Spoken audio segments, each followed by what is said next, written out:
જય માતાજી મિત્રો, આ છે અમારી ગોપી, કૃષ્ણ, રાધા અને વૃંદા. તો આપણે અત્યારે જે દોઈ રહ્યા છે તે ગોપી છે. આપણે ગોપીને દોઈ છે એનું દૂધ છે તેમાંથી આપણે ઘી બનાવવાનું છે. તો મમ્મીએ ઘી કાં તો દોઈ લીધી છે તો તેને સાંજે મેળવી દઈશું અને સવારમાં આપણે તેની છાશ કરીશું. તો છાશ કરવા મમ્મીએ એક ઘોડામાં બધું જ દહીંને ભરી લીધું અને મોટર કરી દીધી ફટાફટ ચાલુ. મોટર ચાલુ કર્યા બાદ થોડીક વાર રહેવા દીધું એટલે બધું જ માખણ બની ગયું. તો માખણને આપણે એક વાસણમાં કાઢી લીધું.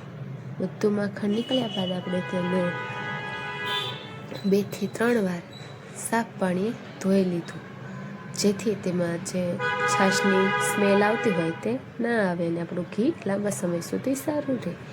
માખણ કાઢતી વખતે જે છાશ છે તેને બધી એક સાઈડ કરીને છાશ બધી નિતારી લઈશું અને માખણને 3 થી 4 વાર સાફ પાણીમાં ધોઈ લઈશું.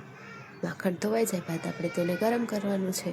તો આપણે એક તપેલીમાં બધું જ માખણ સારી રીતે મૂકી લઈશું અને ધીમા ગેસે આપણે તેને ગરમ થવા મૂકી દઈશું.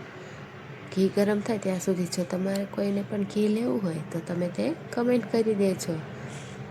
તો ગરમ ઘી થવા મૂક્યું છે ત્યારે આપણે ગેસની ફ્લેમ હાવ એટલે હાવ ધીમી રાખીશું. ગેસની ફ્લેમ ધીમી રાખવાનું કારણ એ છે કે આપણું ઘી છે તેનું કીટું છે તે નીચે બળી ન જાય. તો મારું ઘી તૈયાર છે. જો તમારે પણ લેવું હોય તો લાઈક કરો, શેર કરો અને કમેન્ટ કરજો અને મારી ચેનલને સબસ્ક્રાઈબ કરજો.